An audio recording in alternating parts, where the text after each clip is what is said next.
Hey guys, नमस्ते again. मैं Shailendra sir. आज हम बात करेंगे लीनियर इक्वेशन टू वेरिएबल में दो इक्वेशंस को सॉल्व करके हम एक वैल्यू निकालते हैं और वो वैल्यूज जो होती हैं वो वैल्यूज कॉमन किस तरह से होती हैं दोनों इक्वेशंस के लिए, ये हम बात करेंगे। इसके पहले क्लासेस में मैंने आपको बताया था कि अगर कोई लाइन किसी पॉइंट से पास होती है या वो पॉइंट उस लाइन पे अगर आता है तो वो उसको सेटिस्फाई करता है। ये बात हमने पहले देखी और सुनी है। आज की क्लास में हम बात करेंगे कि क्या ऐसा पॉसिबल है, मैं डायग्राम से आपको समझाने की कोशिश करता हूँ कि क्या ऐसा पॉसिबल है कि सपोज करें ये एक लाइन है और मैंने एक और लाइन बनाई जो इसे इंटरसेक्ट करती है at some point P, suppose करते हैं P। तो हम यही बात कर रहे थे, यहाँ पर P का कोऑर्डिनेट हम निकाल सकते हैं x और y के फॉर्म में। तो इसके पहले जो सेशन हमने देखा उसमें था कि P पॉइंट जो है वो हमारी लाइन पे होगा, दोनों के दोनों लाइंस पे, क्योंकि वो कॉमन पॉइंट हम उसको कह सकते हैं। दूसरे नंबर पे आज जो हम बात करेंगे कि अगर इक्वेशंस के फॉर्म में सपोज करें मैं आपको एक इक्वेशन देता हूँ लाइन 1, आप किसी को भी लाइन 1 ले सकते हैं, लाइन 1 है कि लाइन 2 है।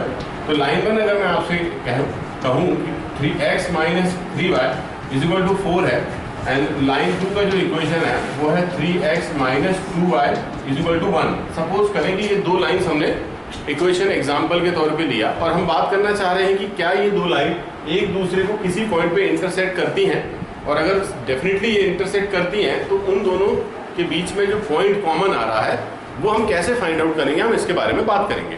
तो इसकी तीन अलग अलग मेथड्स होती हैं, ये बात आप ध्यान रखेंगे। तीन अलग अलग मेथड में आज हम एक मेथड के बारे में बात करेंगे और उसका नाम किसी को अगर याद हो तो बताएं, अगर नहीं हो तो मैं तो बताऊंगा डेफिनेटली। Substitution, very good. तो ये जो वर्ड है, ये सब्स्टिट्यूशन जो मेथड है ना, ये कई बार क्या होता है पढ़ते पढ़ते हम भूल जाते हैं कि सब्स्टिट्यूशन मेथड है या कोई दूसरी मेथड के भी नाम है, तो हमें मेथड याद नहीं रहती। तो आप क्रिकेट देखते होंगे या फुटबॉल देखते होंगे, तो क्या होता है जब एक प्लेयर इंजर्ड हो जाता है थोड़ी देर के लिए, उसकी जगह पे दूसरा प्लेयर आता है, तो उस दूसरे प्लेयर को क्या कहते हैं? सब्स्टिट्यूट। Very good. तो ये जो सब्स्टिट्यूट होता है, जो वर्ड है सब्स्टिट्यूट, ये समझने में मदद करता है आपकी कि एक प्लेयर की जगह दूसरा प्लेयर आता है। इन द सेम मैनर जब हम यहाँ सब्स्टिट्यूशन मेथड यूज कर रहे हैं, मतलब एक वेरिएबल की जगह हम दूसरे वेरिएबल को लाएंगे, तो लाएंगे कहाँ से, कैसे, और वो कैसे अप्लाई होगा, वो सारी चीजें मैं आज आपको सिखा रहा हूँ। तो हम क्या करते हैं, हम पहली वाली इक्वेशन को यहाँ पर ले लेते हैं अप्लाई करने के लिए। सपोज करो मेरे पास इक्वेशन थी x minus 3y is equal to 4। अब आपने करना क्या है, यहाँ से इधर द वैल्यू ऑफ x और द वैल्यू ऑफ y ये डिटरमाइन करनी है। आप यहाँ से अगर x की वैल्यू निकालते हैं तो ध्यान दीजिएगा कि यहाँ माइनस 3y, अगर माइनस 3y को हम ट्रांसफर करें राइट हैंड साइड पे तो ये क्या बन जाएगा हमारा प्लस 3y। तो हम यहाँ लिखेंगे 4 प्लस 3y। ये हमारी किसकी वैल्यू आई? x की वैल्यू। अब जैसे कि हमारे पास दो इक्वेशन थी तो मैं आपसे कहूंगा कि put this in equation L2। दूसरे नंबर की जो हमारी इक्वेशन है उसमें कहां पे रखेंगे हम, जहां पर x, देखिए ये तो x की वैल्यू है, तो इस इक्वेशन में जहां पे भी x लिखा है उस x की जगह हम क्या रखेंगे, ये वाली वैल्यू उठा के वहां पे पुट अप कर देंगे। कैसे काम करेंगे फिर, तो यहाँ पे लिखा हुआ है 3, आप देख सकते हैं 3, बाजू में है x की जगह हमें लिखना है 4 प्लस 3y, तो आप इस तरह से लिखेंगे 4 प्लस 3y। यहाँ पे लिखा है minus 2y, well and good, minus 2y is equal to 1। तो ये हमारी वैल्यू हमने क्या की, इसे अगर हम इंग्लिश के टर्म यूज करें तो हमने सब्स्टिट्यूट किया। हमने x की जगह पर x की जो वैल्यूज थी किसके फॉर्म में थी, y के फॉर्म में, वो वैल्यूज उठा के हमने x की जगह पे सब्स्टिट्यूट कर दिया। नाउ देन अंदर मल्टीप्लाई कर सकते हैं, तो मल्टीप्लिकेशन का भी बड़ा सिंपल सा रूल होता है, आप सब जानते हैं इस बात को कि ये जो बाहर 3 लिखा हुआ है ये जब ब्रैकेट में एंटर करता है तो ये दोनों के पास जाता है। मतलब किस तरह से जाएगा, ये 3 इंटू 4 प्लस 3 इंटू 3 और यहाँ पे y भी है साथ में, minus 2y is equal to 1। तो 3 4 से हम सब जानते हैं 12, यहाँ पर 3 3 से 9y minus 2y is equal to 1। एक बार की बात आपको याद दिलाता हूँ, कई ऐसे अक्सर ऐसे मौके आते हैं, खास करके छोटी क्लासेस को जब आप गाइड करते हैं, आपके साथ भी हुआ होगा कि जब हम बच्चों से पूछते हैं कि साहब 9y माइनस 2y अगर हम करें तो क्या बचेगा, तो बच्चे का बड़ा फेवरेबल आंसर होता है, वो बड़े प्यार से कहता है कि सर 7 बचेगा, 7। तो y कहाँ गया, तो वो y को बोलना भूल जाता है कि 7y बचेगा। फिर उससे ये पूछो कि आपके पास में 9 एप्पल्स थे, आपने 2 एप्पल्स खा लिए, तो आपके पास कितने बचे? तो बोलता 7 क्या बचे? एप्पल। 7 एप्पल। वो आदत में अगर आपके होगा then you will be answering correct कि यहाँ पर 12 plus 7y is equal to 1। आप 12 को फिर ट्रांसफर कर लीजिए, 12 के सामने यहाँ कोई साइन नहीं, मतलब पॉजिटिव, राइट हैंड साइड में जाके वो बन जाएगा नेगेटिव। यहाँ पर हमारे पास है 7y is equal to -11। The value of y would be -11/7। और जैसे ही आप कोई आंसर पाते हैं, चाहे वो x का हो चाहे वो y का हो, उसे बॉक्स में जरूर बंद कर लीजिएगा, एक अच्छी आदत है। अब हम क्या करने वाले हैं, ये जो y की वैल्यू हम इसे इस्तेमाल करेंगे यहाँ x की वैल्यू निकालने के लिए। आप देख सकते हैं हमने x को लिखा था y के टर्म्स में, x is equal to 4 plus 3y। अब हम क्या करेंगे, y की वैल्यू को यहाँ रखने पर हम मिलने वाली हमारी वैल्यू जो है x की वो डिटरमाइन करेंगे। तो यहाँ लिखा हुआ है 4 प्लस 3, y की वैल्यू इस तरह से आप ब्रैकेट में लिख लें 11/7 माइनस के साथ। नाउ व्हाट, तो यहाँ पर x is equal to 4 minus 33/7। तो इसको सॉल्व करने के लिए हमें एलसीएम लेना है, एलसीएम आएगा 7। तो यहाँ पर हो गया 7 4 28 माइनस 33, व्हाट्स द आंसर? -5/7। तो ये x की वैल्यू है, हमें ऐसे लिखना होगा -5/7 और हम इसे बॉक्स में बंद कर देंगे। ये सिंपल सा मेथड है, सबसे इजी मेथड है, सबसे फेवरेबल मेथड है, बच्चे बहुत पसंद करते हैं। सब्स्टिट्यूशन मेथड को बच्चे बहुत ज़्यादा पसंद करते हैं। तो हमारी जो प्राइमरी ड्यूटी है, हमारा जो रिस्पॉन्सिबिलिटी है, सबसे पहले ये कि सब्स्टिट्यूशन वर्ड को आप याद रखें। तो क्या होगा, जब अगली 2 मेथड्स अभी आपको और सीखनी है, तो अगर ड्यूरिंग द एग्जाम में बात करूं, ड्यूरिंग द एग्जाम अगर क्वेश्चन आता है कि find the point of intersection of these 2 lines by the method of substitution, अगर बाय नेम आया then you will have to solve it by name. तो आपको पहले बाय नेम याद भी रहनी चाहिए। तो बाय नेम आपको याद रखना है कि सब्स्टिट्यूशन मेथड में हम x की वैल्यू रखते हैं या हम y की वैल्यू रखते हैं। अब देखिए, एक क्वेश्चन हमने देखा जिसमें हमने x की वैल्यू निकाल के और हमने उसको सॉल्व किया। हम एक और क्वेश्चन करते हैं एग्जांपल के लिए, जिसमें हम ये देखेंगे कि क्या जिस तरह से x की वैल्यू निकाल के रखा जा सकता है, उसी तरह से y की वैल्यू निकाल के भी हम सॉल्व कर सकते हैं। चलिए एक और एग्जाम्पल देख लेते हैं उसके लिए। और इस दफा क्या करते हैं, हम क्वेश्चन को थोड़ा सा टिल्ट करते हैं। ये तो इजी लगा होगा ना सभी को, तो हम क्वेश्चन में थोड़ा सा चक्कर लेके आते हैं ना, ताकि हम मजेदार बना सकें। अब उसके लिए मजेदार बनाने के लिए मैथ्स मजेदार तब होती है जब वो थोड़ी सी टफ होती है। तो मैं आपसे कहना चाह रहा हूं कि अब हम मैथ्स को टफ करने वाले हैं। बस मैं आपको दिखाने वाली मैथ्स टफ कर रहा हूं, ये होने वाली टफ नहीं है। तो मेरा जो एग्जाम्पल है, अब मेरा एग्जाम्पल है 3/2x minus 3y plus 4/2x x plus 2y लिखते हैं इज इक्वल टू, हम यहाँ नंबर लिखते हैं 7। Is it looking good? मैंने क्या किया आप देखिए, मैंने लिखा 3/2x minus 3y plus 4/x plus 2y is equal to 7। ओ तेरी, और यहाँ पे दूसरी इक्वेशन भी हमें चाहिए, वो बनेगी 5/2x माइनस 3y प्लस, और मैं इसको टफ करने की कोशिश कर रहा हूँ, 10/2x plus 4y is equal to, यहाँ पे मैं लिखता हूँ 3। और तेरी, टफ एंड टफ, और ज्यादा मैंने टफ कर दिया चीजों को। अब क्या ये अगर मैंने टफ बनाया है तो क्या ये टफ ही रहेगा? डेफिनेटली हर एक चीज सरल हो सकती है। अगर आप हिंदी मीडियम की बुक्स में देखेंगे तो जब मैथ स्टार्ट की जाती है तो यहाँ पर ऊपर लिखा होता है सरल कीजिए, सरल कीजिए। तो ऑब्वियस सी बात है, अगर एक स्टूडेंट को टास्क दिया जा रहा है कि सरल कीजिए, तो आपको सरल ही करना है, आपको उसे टफ नहीं करना है ना? ये बात हम सबको ध्यान रखनी है। तो चलिए, बहुत अच्छा क्वेश्चन है। मैं कुछ बेसिक चीजें आपके साथ में शेयर करूंगा, आपको बहुत मजा आने वाला है, बहुत मजा आने वाला है।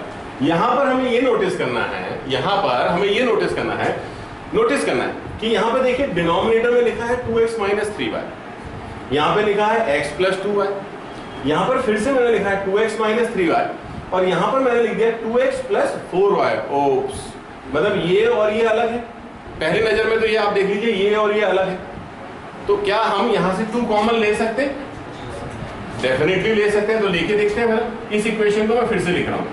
तो 5/2x - 3y प्लस यहाँ पे लिखा हुआ 10 अपॉन, हमने 2 कॉमन लिया तो यहाँ पे बन गया x + 2y। ओ थोड़ी सी राहत की सांस आई है ना, क्योंकि अब ये वाला एक जैसे दिखने लगे है ना। अब हम इसे कैंसिल कर देते हैं 2 5 से, कोई प्रॉब्लम नहीं। अब हमारा छोटा भी हो गया नंबर, तो पहली थोड़ी सी डिफिकल्टी हमारी छोटी हो गई। अब अगर अगले लेवल पे मैं आपसे कहता कि एक वर्ड मैं आपको दूंगा मैथ्स में, जैसे आपके पास पहले से होता है, एक वर्ड है मैथ्स में नेम्ड इट लेट। तो इस वर्ड में इतनी ताकत है कि इसके बाद लिखा हुआ सब कुछ सही होता है अकॉर्डिंग टू मैथ्स। अगर आपने लेट अज्यूम किया कि हम अज्यूम करेंगे जो भी कुछ हम, तो इसके बाद जो भी हम लिखना चाहेंगे वो सब सही होता है।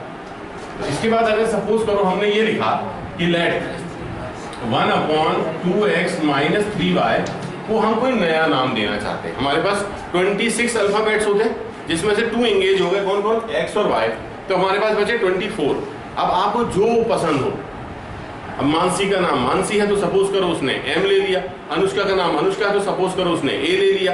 तो ऐसे कोई भी अल्फाबेट्स अपार्ट फ्रॉम x और y को छोड़ के आप कोई भी अल्फाबेट उनके लिए ले सकते हैं। तो हमने ऐसा करते हैं कि हम इसको ले लेते हैं A और 1/x + 2y जो है उसे हम ले लेते हैं B। ये एप्लीकेबल है, मैथमेटिकली अलाउ है, क्योंकि हमने यहाँ पे लेट लिखा हुआ है। तो हम A और B की वैल्यू को इस तरह से असाइन कर लेते हैं। बड़ा सिंपल सा मैनर है। अब अगर हमने इसे A ले लिया, आप देखें वहां पर, तो अगर मैं इस इक्वेशन को रीराइट करूं तो मैं क्या लिखूंगा? 3A। एंड देन अगली इक्वेशन को क्या लिखूंगा? 4B = 7। This will be my equation 1। Oh wow, ये तो पिछली इक्वेशन की तरह दिखने लगी। तो बहुत सरल हो गया ये काम। तो थोड़ी देर पहले अगर आप अपने विजन को ऐसा नहीं बनाते तो आपको तो ओ ये क्वेश्चन कैसे करेंगे, ऐसा कई सवाल आपके दिमाग में आ सकते थे। पर अब आप देखें कि इसी इक्वेशन को जब हमने इस तरह से लिखा तो ये तो कितनी आसान दिखने लगी। अभी तो ये हमसे बन जाएगी, ये भी हमें कॉन्फिडेंस आ जाता है। फिर अगली इक्वेशन को हम क्या लिखेंगे? हम लिखेंगे 5A। यहां से देखें तो 5B और यहाँ पर 3 है तो 3, कोई प्रॉब्लम नहीं। Equation number 2। अब हमें क्या यूज करना है? Using substitution method.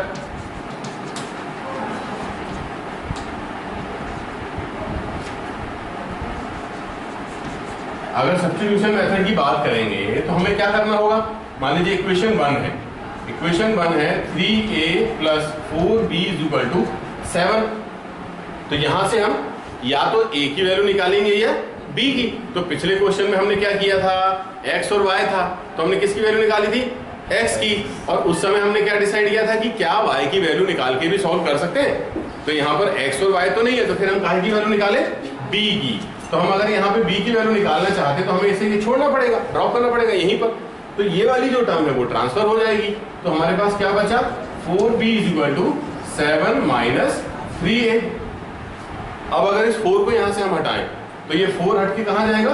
B की वैल्यू हो जाएगी 7 - 3A अपॉन में 4। ये हमारी B की वैल्यू निकल गई।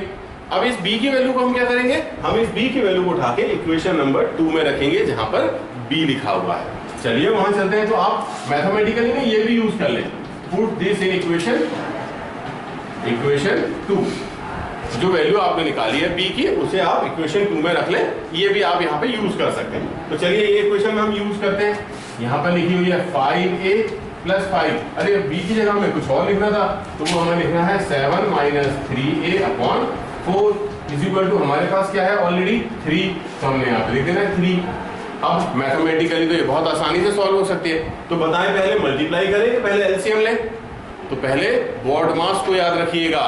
कई बार इस चीज में बच्चे गलती करते हैं, मैंने आपको कई बार भी पहले टोका हुआ है। तो बोड मास के अकॉर्डिंग ब्रैकेट ऑफ मल्टीप्लिकेशन का नंबर पहले आया एडिशन के, तो हम मल्टीप्लाई पहले करेंगे। तो यहाँ पे लिखा हुआ है 5A + 5 जब अंदर जाएगा तो it will go to both of them.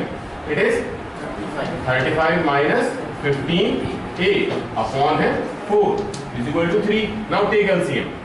अब एलसीएम में आएगा 4 जाएगा यहाँ, 4 5 = 20A + 35 - 15A = 3। Now the denominator 4 will be transferred that side. and same in the same step you can subtract also 20a minus 15a. So this is 5a plus 35 is equal to 12. Now transfer 35 that side. 5a is equal to 12 minus 35. तो क्या remaining है यहाँ पर? Minus 23 upon में आ जाएगा 5. Give it a box as I said you. आप उसे बॉक्स दे दीजिए, a की वैल्यू निकल गई. अब ये a की वैल्यू हम क्या करने वाले हैं, हमारी इस इक्वेशन में रखने वाले हैं. तो यहाँ b की वैल्यू क्या निकलेगी, जो लिखा है पहले वो लिखते हैं 7 minus 3 into minus 23 upon 5 upon 4. Try to solve it. कितना हो रहा है, ये माइनस और माइनस मिलके हो गया प्लस. तो मैं एलसीएम भी ले लेता हूँ एक साथ. एलसीएम में आया 5, यहाँ हो गया 35 प्लस कितना है 69 अपॉन 4. कितना बच गया हमारे पास में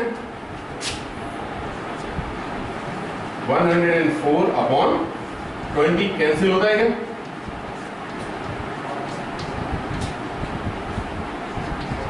26 अपॉन 5. बी की वैल्यू क्या है हमारे पास में 26 अपॉन 5. तो हमने क्या वैल्यूज निकाल ली, ए की वैल्यू हमारी निकली है माइनस 23 अपॉन 5. ये बी की वैल्यू हमारी निकली है 26 अपॉन 5. क्या ये सॉल्यूशन हो गया खत्म? क्यों नहीं हुआ? क्यों नहीं हुआ? क्योंकि क्वेश्चन जो था वो क्वेश्चन हमें एक्स और वाई के फॉर्म में था. आपको मैंने अभी बताया कि जब ये दो लाइंस हैं, सपोज करो ये दो लाइन है, अगर ये दो लाइंस हैं, मैं यहाँ बना देता हूँ. अगर मैं ये ग्राफ बना रहा होता है, एक लाइन ऐसी होती है, एक लाइन ऐसी होती, तो ये तो एक्स एक्सेस है, ये वाई एक्सेस है, और ये लाइन यहाँ इंटरसेक्ट कर रही है. तो जब एक्स एक्सेस और वाई एक्सेस में हमारी लाइन इंटरसेक्ट करेगी तो हमें कोऑर्डिनेट जो मिलने वाले हैं वो तो एक्स और वाई के फॉर्म में मिलेंगे. तो हमें वैल्यू तो एक्चुअल में काहे की निकालनी है, एक्स और वाई की. हमें बाकी वैल्यू से तो कोई मतलब नहीं है. तो ए और बी की जो वैल्यू निकली है वो तो हमारे देखे हमने सब्स्टिट्यूट किया था यहाँ पर. यहाँ पे हमने इसको ए लिया था और इसको बी लिया था. तो अभी तो हमें ए और बी मिला है, अभी हमें एक्स और वाई निकालना बाकी है. तो that's why I said you कि हम क्वेश्चन को थोड़ा सा टफ कर लेते हैं. तो हमने टफ किया, आपने एक नई चीज सीखी. अब मैं इस पूरे सॉल्यूशन को रफ करता हूँ क्योंकि हमें जो टारगेट एरिया है वहां पे चलते हैं, है ना. तो हमारे पास ए और बी की जो वैल्यूज है वो हम रहने देते हैं क्योंकि उनकी जरूरत तो हमें है. अब यहाँ हम देखते हैं कि ए की वैल्यू कितनी थी हमारी 1 upon 2x minus 3y is equal to A की वैल्यू है माइनस 23 अपॉन 5. अब यहाँ पर ये जो टर्म लिखी है 1 के अपॉन में लिखी है. अगर इसे ऊपर लेके जाना, मतलब डिनोमिनेटर को न्यूमरेटर लेके जाना है, तो आप क्या करते हो, टेकिंग इट्स रेसिप्रोकल. रेसिप्रोकल का मतलब होता है 1 के अपॉन में.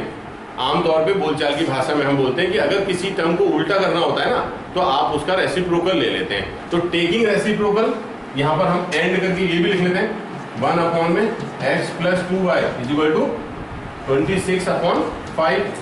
अब मैं यहाँ लिख देता हूँ टेकिंग रेसिप्रोकल. रेसिप्रोकल का मतलब मैंने आपको समझाया कि हमें उल्टा करना होता है. तो अगर हम इसको उल्टा करते हैं तो हम क्या लिखते हैं 2x minus 3y is equal to minus 5 upon 23. And अगली इक्वेशन हम क्या लिखेंगे x plus 2y is equal to 5 upon 26. तो ये मेरी दो इक्वेशन आ गई उस बेसिक क्वेश्चन की तरह जो हमने पहले नंबर पे देखा. इसके पहले हमने जो पहला क्वेश्चन देखा था इसके पहले वाला, उसमें यही टर्म लिखी थी x और y के फॉर्म में, और अभी हमारा जो क्वेश्चन है वो हमें वापस से x और y के फॉर्म में मिल गया. तो जब हमें x और y के फॉर्म में क्वेश्चन मिल गया है तो हम फिर से कौन सी मेथड सीख रहे हैं आज हम सीख रहे हैं सब्स्टिट्यूशन मेथड. तो हम इसमें वापस से सब्स्टिट्यूशन मेथड को अप्लाई करेंगे. लेकिन बीइंग अ गुड स्टूडेंट आपको अपने लॉजिक्स को भी शार्पन करना है. तो अगर मैं आपसे लॉजिक के बारे में बात करूं तो आप बताइए इस इक्वेशन से x की वैल्यू निकाली जाए या इस इक्वेशन से x की वैल्यू निकाली जाए. तो आप बहुत आसानी से बोल रहे हैं कि आप इस इक्वेशन से x की वैल्यू निकालेंगे. तो जब हम इक्वेशन 2 से x की वैल्यू निकालेंगे, सपोज करो हम नंबर दे देते हैं, इसका नंबर हुआ 3 और इसका नंबर हुआ 4. तो हमने x की वैल्यू निकाली तो वो आई है 5 अपॉन 26 माइनस 2y. ये हमारी x की वैल्यू निकली. अब आप इस वैल्यू को क्या करोगे, आप यहाँ लिखोगे पुट दिस इन इक्वेशन 3. 4 से x की वैल्यू निकाली तो 3 में रख देते हैं. तो x की वैल्यू जब यहाँ रखेंगे हम तो 2 तो लिखा है पहले से, x की जगह में क्या लिखना है 5 upon 26 minus 2y. 5/26 minus 2y, bracket बंद कर लीजिए। उसके बाद में क्या है हमारे पास में -3y, उसे लिख लीजिए -3y इज इक्वल टू में क्या लिखा है -5/23। वेरी गुड, हमने सारी चीजें सेटल कर ली। अब थोड़ा सा टफ दिख रहा है, मैंने तो आपसे पहले ही कहा था कि थोड़ा सा अगली लुक होगा क्वेश्चन का, टफ होगा, तो अच्छी बात है ना। ये थोड़ा सा टफ होने से क्या हो रहा है ना कि आपके जो एल्जेब्रिक टर्म्स होती है ना उसकी प्रैक्टिस हो रही है। जैसे अंदर कैसे मल्टीप्लाई किया जाएगा, ट्रांसफर कैसे किया जाएगा, फिर फ्रैक्शन दिया है तो हम एलसीएम कैसे लेंगे, इन सब चीजों की प्रैक्टिस आपकी हो रही है बेटर वे में। अंदर मल्टीप्लाई करते हैं तो 2 × 5/26 minus 4y minus 3y is equal to यहाँ पर है -5/23। ये कैंसिल हो रहा है मेरे, मैं काट देता हूँ, छोटे नंबर पसंद करता हूँ। 13, तो ये 5/13 जब वहां जाएगा, पहले लिख देते हैं 5/13 minus 7y is equal to -5/23। तो मैं इसको ट्रांसफर करूंगा, -7y is equal to -5/23 minus 5/13। Now what to do, हमें y की वैल्यू निकालनी है ना, तो पहले इसको सोल्व करना पड़ेगा। ये कैसे सोल्व होगा, एलसीएम लेके। -7y is equal to LCM में क्या आ रहा बॉस 23 × 13, आप मल्टीप्लाई कर सकते हैं। यहां पर क्या हुआ -65 माइनस 115। ठीक है, चलिए ऐड सब्ट्रैक्ट कीजिए। -7y is equal to 175 minus 170 180 होगा अपॉन 23। 13 से कितना होता है 299। ठीक है, इसके बाद हम क्या करेंगे, हमें तो x और y की वैल्यू चाहिए थी, तो यहाँ पर y के साथ क्या है -7, तो हम -7 को वहां ट्रांसफर कर लेते हैं। तो y is equal to -180 upon 7 will be multiplied with 299। How much is it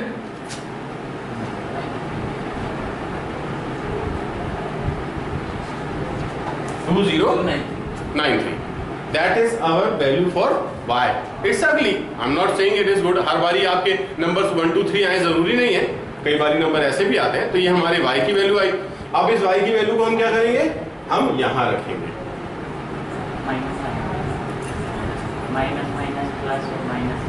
Okay, one more minus was there, so this minus and this minus will be cancelled, so it is plus. Sorry to say, plus positive value आ रही है। अब ये वाली value उठा के आप क्या करेंगे, यहाँ पर रखेंगे, और जैसे ही आप यहाँ पर रखते हैं आप x की वैल्यू भी फाइंड आउट कर जाएंगे, जो हमारे इंटरसेक्शन पॉइंट कहलाएंगे कि हमारी दो लाइंस तो दी हुई थी इस फॉर्म में दी है, इसलिए घबराना नहीं, आपको कन्वर्ट करना आना चाहिए। आप उसे जैसे ही कन्वर्ट करते हैं वो आपको एक इजी फ्रेम में मिल जाती है, और इस इजी फ्रेम में फिर आप अपनी जो भी मेथड आप सीखेंगे, जैसे आज आपने सीखा सब्स्टिट्यूशन मेथड, अगली क्लास में हम बात करेंगे अगली मेथड के बारे में जिसका नाम क्या होगा, एलिमिनेशन मेथड।